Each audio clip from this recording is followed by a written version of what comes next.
we have the privilege of speaking with a celebrated author whose stories have enchanted young readers for decades.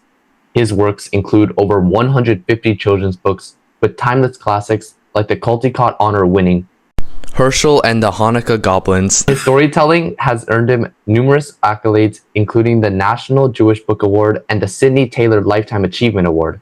Growing up in Brooklyn and traveling extensively, he draws inspiration from diverse cultural experiences to bring unique stories to life.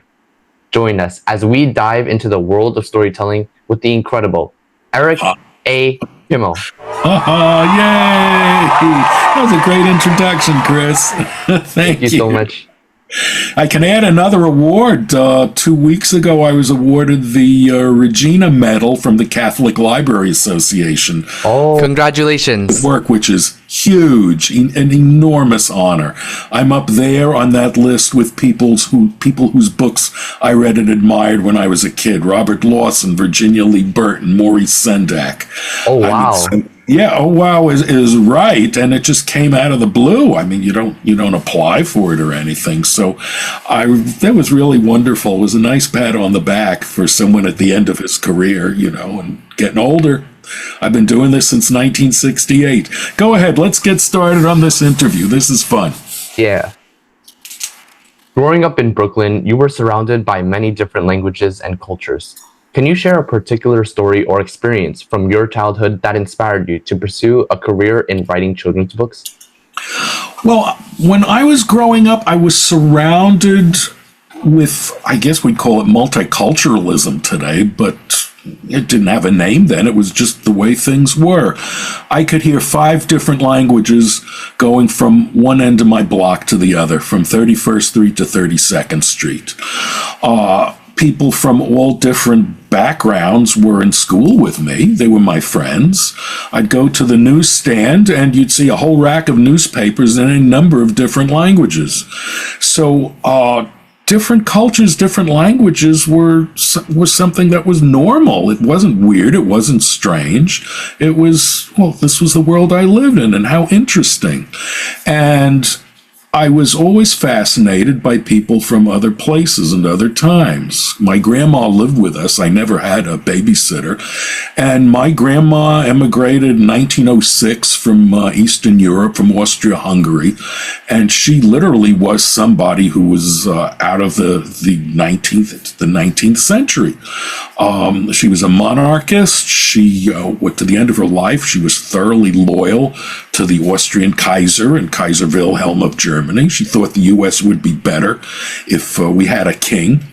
And although she'd lived in the United States since 1906, she never really bothered to learn English.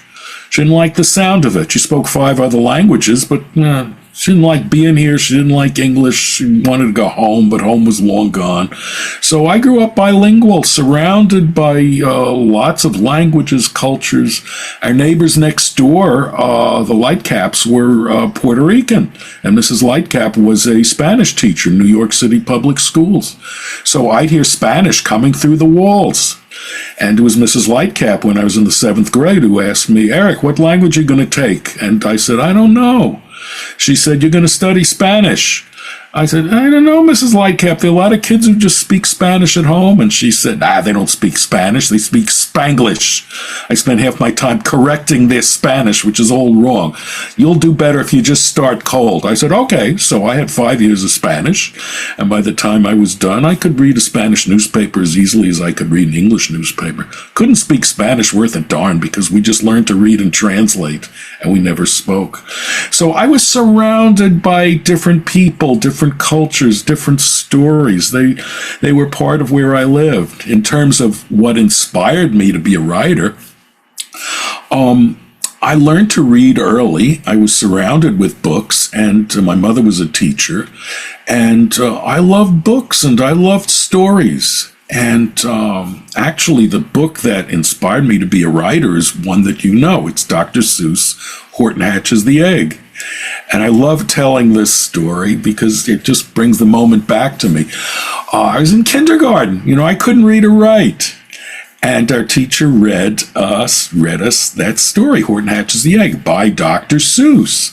And I love that story, and I wanted to hear it over and over again. And so I'd asked our teacher, I said, please, Mrs. Garvin, would you please read Horton Hatches the Egg by Dr. Seuss? I want to hear Horton Hatches the Egg by Dr. Seuss. I thought that was the title. I didn't know what by Dr. Seuss meant. So when she realized that, she said, wait a minute, children. Horton Hatches the Egg is the title. That means this is the name of the story. By Dr. Seuss means there's a man. His name is Dr. Seuss. Theodore Seuss Geisel. He writes under the name Dr. Seuss. And a person who creates a book is called an author. And I remember that moment. It hit me like a bolt of lightning. Oh, so somebody makes these things. I thought they kind of just appeared on the shelf. I don't know where they came from. Oh, an author. And I thought, I want to do that. I want to make books. I want to make a book like Horton Hatches the Egg by Dr. Seuss. And even though I was a kid in kindergarten, I couldn't read or write. I didn't know enough letters to write my own name. Back then, they weren't as nuts about teaching reading as they are now. Formal reading instruction didn't begin till the first grade. Kindergarten was just getting used to school and its routines. I wish we'd get back to that, frankly. Stop bugging kids because some read early, some read late. But no other career ever seemed as exciting or as interesting. And so growing up, and I'm sure you've experienced this pressure, you don't tell your parents you want to be an author or an actor, a musician. They'll say, what, are you crazy? Those people never make any money. You'll starve. You'll be in the street. You'll be a bum. And so I learned, better keep that to myself. So when they asked you, what do you want to be when you grow up? I said, I want to be a doctor. And if you say you want to be a doctor, they leave you alone. Oh, that's good. So I took all the doctor classes, all the biology and the chemistry through high school, but I really wanted to be an author. And when I got to college, I was saved. You know how I was saved from being a doctor? I flunked chemistry. I flunked it so badly they had to raise my average 32 points to flunk me. I hated chemistry, like the teacher, but it was just nasty stinks and math, and I was no good at math. I hated math, so I flunked chem, and that was the end of my medical career. So everybody was very sad for me. Gee, what are you going to do? Your dream is gone. I feel so bad. But I thought, hey, all right. Now they'll leave me alone. So I was an English major. And I read lots of great stuff and had a great time in college. And then I had graduated. And okay, now it's time to start your career. You want to be an author? Well, authors write something. So you stick a blank piece of paper in the typewriter. That's how long ago this was, long before computers. And you stare at this empty piece of paper. And that's a scary moment. Come on. Create something. Do something. Let's see if you can do this. Are you going to fly? Or are you going to fall flat on your face? And every person of the creative arts encounters those moments because that's where you take that leap into the unknown. So to answer your question, after going around and around and around, it all began with Dr. Seuss and the fact that I grew up with so many languages, cultures, stories all around me. I brought all that into my writing, and it's enriched me as a person, and I hope, kids everywhere enjoy my stories. When I was about 7 years old, my Uncle Abe, who was always giving me books, he gave me a copy of Grimm's fairy tales. And I fell in love with Grimm. These stories were so weird and wonderful and violent that they were like nothing else I'd ever experienced before. And I read my copy of Grimm over and over again till the book fell apart. And, I put the pages together and I still read it, even though it was in pieces. My Uncle Abe also, I still have it. It's on my shelf. Came over one day with an enormous 2-volume set of the Bible, of the Old Testament, illustrated by a Victorian artist. And these were wonderful pictures, but a lot of people talk about the Bible, say, oh, children should read the Bible, you should read the Bible. Have you ever read the Bible from the beginning? The Bible is full of lurid, bloody, terrifying stories stories. I can tell you where they were. Book of Judges, Book of Kings. There's all kinds of murder and mayhem going on. And this was illustrated. I mean, one of the pictures in this book had these two guys standing in the king's palace, and there's the head of one of his rivals sitting on the pavement. And I'm 8 years old, and I'm looking at this. I said, oh boy, is this neat stuff. And your parents call up, what are you doing in your room? What are you doing there? And I'd say, I'm reading the Bible. And I was, oh, go ahead. That's good. Keep reading the Bible. Yeah, and the next page, somebody else is being chopped to pieces. And, so I had this secret life. I was a very timid kid. I didn't play sports. I was no good at sports. But I had this secret life. And then I discovered, when I was in middle school, when I was in junior high, two writers who became two of my favorites. And they're not well known today. Not at all, but boy, were they exciting. Harold Lamb. Harold Lamb wrote adventure stories, and I still have my copy of The Adventures of Cleet the Cossack, which I bought in Macy's for like about 75 cents. Oh, just Cossacks on horseback with swords and sabers, guys going at each other, buried treasure, the secret tomb of Genghis Khan. I mean, adventures all across Central Asia. I grabbed every book by Harold, and I was online, and they were offering through Amazon a download of Harold Lamb's collected works. So now I could go over all these books that I loved as a kid. Probably not the greatest writing in the world, but boy, they were sure exciting. And then I was at the Brooklyn Public Library trying to study for the math regents, and I came across an English writer called H. Rider Haggard. And I remember pulling the book off the shelf. It was called She, which is one of his great books. She Who Must Be Obeyed. And one of the explorers is a reincarnated Greek general who was the lover of She, who was this Far Eastern mystical queen. And it gets more lurid after that. It was just wonderful, exciting stuff, which was great for a very timid kid who really wasn't very adventurous at all. I went on these incredible adventures, but they're in my own mind. And of course, if you're a writer, you can do that. So I will be writing all day, and I will be exhausted, and I never left my chair or my desk. I've been on the adventure with the characters. So this is where my love of stories from around the world, adventure stories, funny stories, crazy stories, came from. It's just out of the books I read and the books I was given as a child. I haunted the library. I know that you're very important about defending the right of everybody to read and supporting, fighting against banning books. Gosh, if my parents knew what I was reading, they probably would have never let me go to the library because it was all violence. But if I couldn't read these books, well, what would I do? I would have nothing to do. These books were tremendously exciting for me. I heard Richard Peck speak once, and he said something I've always remembered.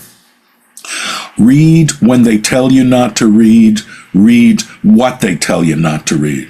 So I think all kids need a secret life, as long as it's legal and you're not breaking the law or hurting anybody, where you can be anything you want to be, where you let your imagination run wild with you, and you don't necessarily have to live up to the expectations of your parents, because they may think you're one kind of person, but you're really another.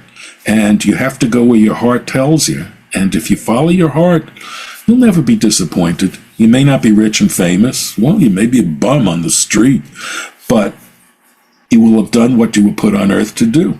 And there's great joy in doing that. Give me another question. See, I ramble on too long. I'm having such a good time. Go ahead. No, you're good. You're good.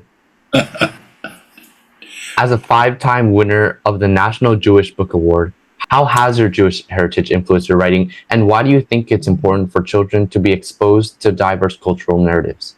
Oh, I think that's an excellent question. It's important for kids to be exposed to different groups, cultures, languages, stories, because otherwise you sit in your own box. I think this is incredibly ignorant. No, I'm Latino. No, I'm Asian. I only read books about people like me. Well, then, I mean, how are you going to grow? How are you going to learn? I mean, it's like staying in your room. I'm not going to go outside of this room because I may have an unpleasant experience, or I may run into something that's unusual or makes me uncomfortable. I mean, come on. It's a whole world out there, and it's meant to be experienced. You have to start with your base. You have to know who you are. But at the same time, you have to be open to other experiences.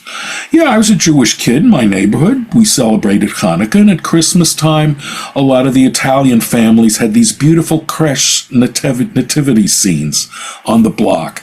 And I loved walking around the block and looking at those beautiful nativity scenes. Some of them had been in the figures, the camels, the wise men, the baby Jesus, Joseph and Mary, had been in the family for years. They were brought over from Italy by grandma or grandpa. And they were just so beautiful to see. So a different culture wasn't threatening. It was new. It was interesting. I want to enjoy this. I know who I am. I respect who I am, but I want to know and respect who you are too. So, I mean, that is important in being a part of being an intelligent adult, that you don't lock yourself off from the rest of the world. And a lot of my books are very multicultural, though you may not realize it. So let's take probably my best known book, Hershel and the Hanukkah Goblins. You know the inspiration of that story? Where'd that story come from? It is not a Jewish folk tale by any means. What inspired it is Charles Dickens' A Christmas Carol. I always loved A Christmas Carol. It's not only a great novella, but it was a wonderful movie. I saw the movie on TV, the black and white version with Alistair Sim, which is absolutely terrifying. Especially that scene where the ghost of Christmas future takes Scrooge to the graveyard and points to the tombstone, and there on the tombstone is written, Ebenezer Scrooge. Whoa, is that scary? I was as terrified as Scrooge to see that. And it always intrigued me. How does Dickens make Christmas creepy? Because Christmas isn't a creepy holiday. And so when I was older and a writer, I thought, let me give this a shot. Let's see if I can have some fun with the Hanukkah story, making it creepy and dark. And I wasn't sure how to do it, and then I came across a Ukrainian story. Ukrainians have great stories. And this was called Ivanko the Bear's Son, Ivanko Medvedovich. And one of the things Ivanko does is he fools a goblin who lives in a lake. And I thought, I take that goblin, multiply him by 8, and I have a Hanukkah story. I have a different goblin show up every night. And I needed a different hero. I couldn't use Scrooge. I couldn't use Ivanko. So I picked a hero out of Jewish folk traditions, Hershel of Ostropol, and stuck him into the mix. There's nothing creepy about Hershel. He's a trickster. He's more like a rogue, a joker. And so all of a sudden, I had the bones of the story. Then it was just a matter of coming up with different goblins for 8 nights. The biggest problem was the king of the goblins, because he's not stupid. And how does Hershel overcome him? So I had to go back to my own childhood and think, okay, king of the goblins is what kind of person? He's a bully. And I thought of all the bullies I knew when I was a kid, and I knew quite a few of them. My friend Gus, who later became a New York State Supreme Court Justice, was a terrible bully. We got to be friends. But the bully wanted you to play the game. You had to be scared. If you didn't act scared, it wasn't any fun. So Hershel pretends he's not scared. And the king of the goblins tries to make him scary. Make him scared. You look, see how terrible I am. Yeah, it's too dark. I can't see it. Go light a few candles, and I'll see what you really are. All right, you wait a minute. Here, I've lit them all. Now are you scared? No, because your power is gone. You broke the spell.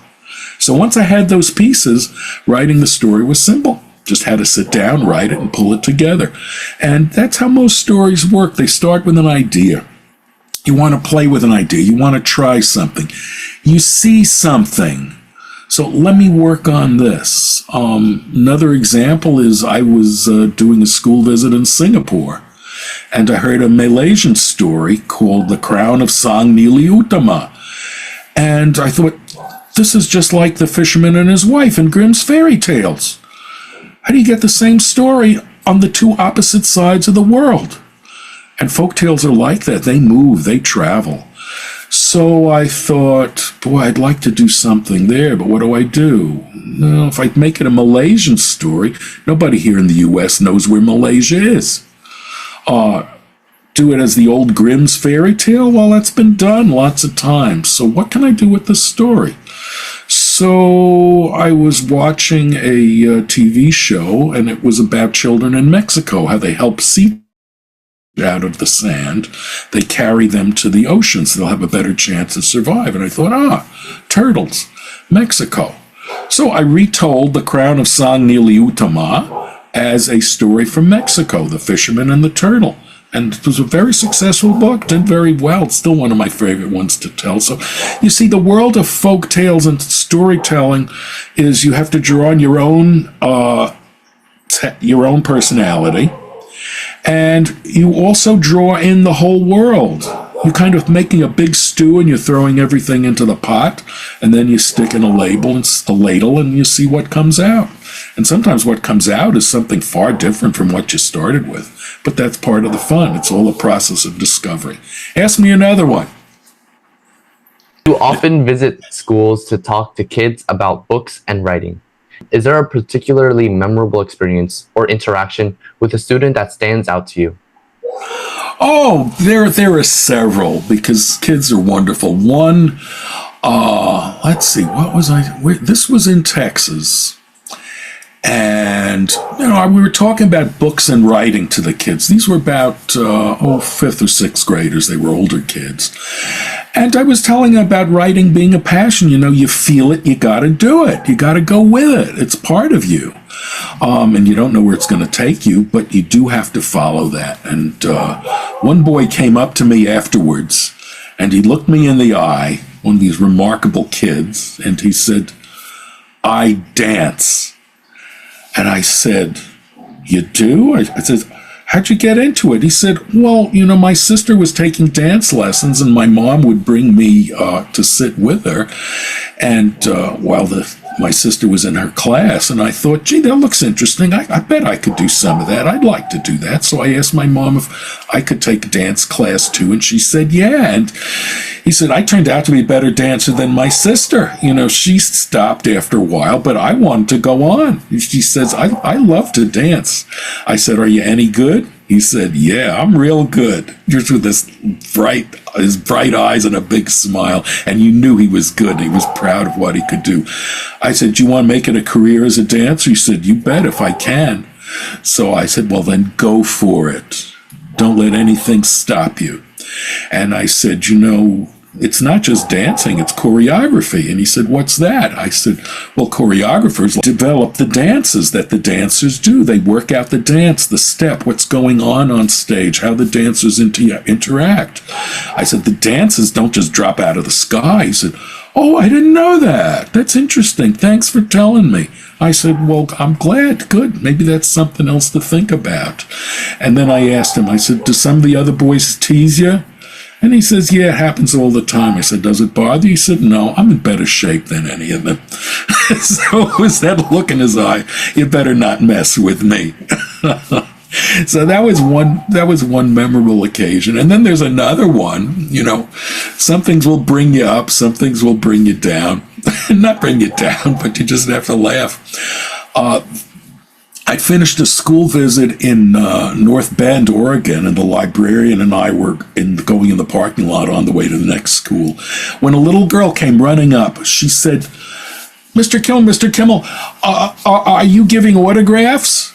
I said, "Well, I was when I was in school." She said, "But I didn't get one. Can I get an autograph?" I said, "Sure." And I said, "Do you have a piece of paper?" And she looked at me. She said, "No." And the librarian I was with said, "Oh, well, I have some paper." So So she gave me some paper, and I was fishing for a pen. I said, "Do you have a pen?" She said, "No." Librarian says, "Oh, I have a pen." She gave me a pen. I said, "What's your name?" And she said, "My name's Susie." So I wrote to Susie with best wishes, Eric A. Kimmel, and then I handed to her. She looks at it. She says, "What's this?" I said, "That's an autograph." She said, "Oh." She threw it down and ran back to the playground. And the librarian and I both laughed. Said, "I bet she thought that was candy I was giving away." So, some things will bring you up and other things will bring you back down to earth. Like, oh, like, who are you? I mean, it sounds like a memorable experience, though. Oh, it sure was. I just love telling the story. But I'll tell you another story. Another thing is when you meet writers and artists who are heroes of yours. What I've always found is that the people you consider the top of the top are the nicest, the kindest, most helpful people you'd ever want to meet. People like Trina Hyman and Ezra Jack Keats and Len Fisher and Tommy DePaula, Gail Gibbons. When I was starting out, were so helpful, so friendly. They would say, "Call me. I'd be happy to give you advice to get you started on your career." The only people I ever ran into who pulled this, "Well, I'm the superstar, how dare you talk to me," were people on the second and third level. The people at the very top didn't have time for that nonsense. They were open and they were kind and they were giving, and they were especially kind to children. I noticed this. I was at a conference. I wasn't one of the speakers, but I was at a conference, and Ezra Jack Keats, Keats, the Snowy Day, one of the greats. Ezra was one of the kindest people you'd ever meet. And there was another writer whose name I will not mention, who was there too, a lot younger than Keats, but just as well known at the time. And I was in line listening to them, and one mom and her little girl, I think, came up with a whole bunch of books for one of the other writers, and for the other writer, I should say. And he just looked at them and he said, he says, "Didn't they tell you that I don't sign paperbacks?" And then he said to everybody, he says, "How do you like this? These parents come here, they bring a pile of just old beat up paperbacks and they expect me to sign it." Well, it was kind of a growl from the librarians at that conference. "Grr, better behave yourself and sign some of those books. This is terrible." So he kind of growled, grabbed one, scrawled on it, and threw it back at her. Now, the little girl went around to the other line to Ezra, and she comes up to Ezra with, her battered copy of The Snowy Day. You could see that it was loved. And he stops, he smiles, he talks to her. He says, are these your books? I can see that you love them, you've read them. She says, "Yes, would you sign them for me?" He says, "With pleasure. What's your name?" And he wrote her name, and he wrote, "With best wishes to my friend Susan," and then he signed it, Ezra Jack Keats, and he did it with all that whole pile of paperbacks.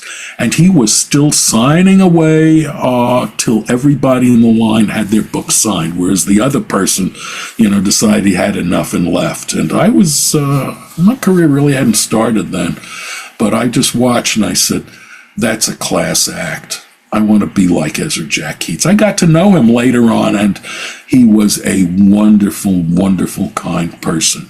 And the people at the top, I found, always are. If they pull an attitude on you, don't give them the time of day. Go find somebody better to hang out with. Give me another question. These are fun. You've had such a prolific career with over 150 books. Can you share with us any new projects you're currently working on? Should we be on the lookout for a new book or exciting ventures in the near future? Oh, I'm always working on something. The latest book was a Passover story, which is kind of a graphic novel in picture book form. It's called Matzah Man to the Rescue. Everybody likes superheroes, so I had a Jewish superhero takes care of the matzah for the Passover Seder. When you prepare, there's so much to prepare, you always forget something. Something's always missing. So what do? This is a job for Matzah Man. He comes flying in from around the world. That was a lot of fun to do. I like graphic novels. Graphic novels didn't exist when I was your age. They were comic books. And if your parents caught you reading a comic book, they'd tear it up. You couldn't bring them into school because the teacher would get it and throw it in the trash. This is trash. This is garbage. Read real books. I like comic books. I wasn't so much into Superman or Batman as classic comic books, which were a lot of the old classic novels in comic book form, which was a great way to learn the classics that you wouldn't read until you probably got to high school or college. That's how I ran into the Iliad, the Odyssey, through comic books. So I was trying to figure out how to get into graphic novels, and I had a lot of help from writers and artists along the way who teamed me up with a young artist, wonderfully talented, Dove Smiley, and we did our first graphic novel together, Shield of the Maccabees. And I learned an awful lot from Dove, because do you know there's a school in New Jersey where you can go to learn how to create graphic novels? This is astonishing. Well, Dove was a graduate, so he was teaching me, although he's like 50 years younger than I am, all about this world. And it was a different experience, because when you do a picture book, the author and the artist may never meet. My job is done when the editor and I have worked out the story and it's in its final form. Then it goes to the artist creates the pictures. I might see some of the rough sketches or not. And then I really don't know what the book looks like till my copy comes in the mail. The author and the artist frequently have no contact with each other. They may not even live on the same continent. I did it's one of the best books I ever did. It was a collection of Greek myths, a Macaldary book of Greek myths. The artist lives in Spain. So absolutely exquisite artwork. We had no contact whatsoever. I wrote him an email thanking him so much for the beautiful work that he did. I never heard back, so I don't know if he got it or not. So that's the thing. With picture books, there's almost no contact. With a graphic novel, you're working so closely together because I will suggest ideas, and the artist will refine them. How about doing it like this? Yeah, you can do it that way, but from the point of view of illustrating it, this is going to be a problem. So you have a dialogue going back and forth long before the book or the idea is even ready to show anybody. And then, assuming the project is accepted, then you're dealing with editors who say, well, make these changes. How about this? Let's do it this way. So you're constantly going back and forth, trying to find the sweet spot that will work. And you do this for every page, every panel on the page.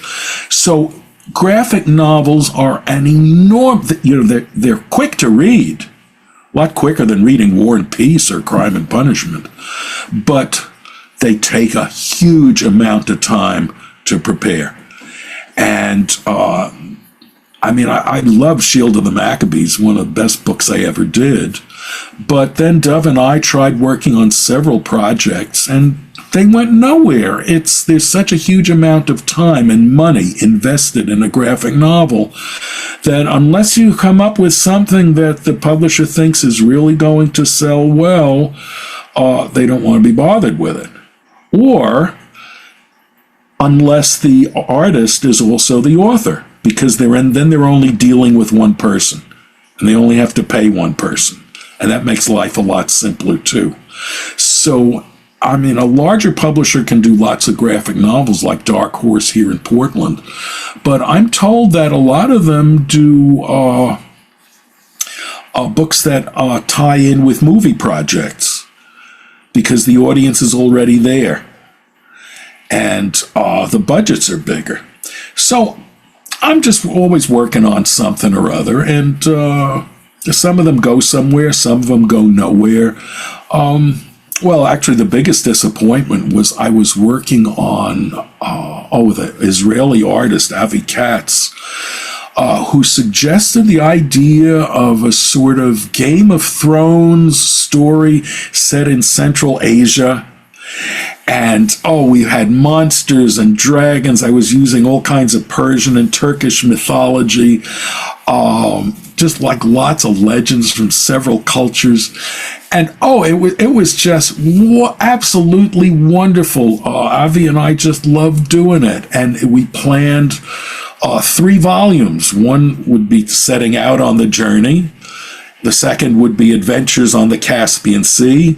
The third would be the denouement, where our heroes have to fight the demons for control of the universe.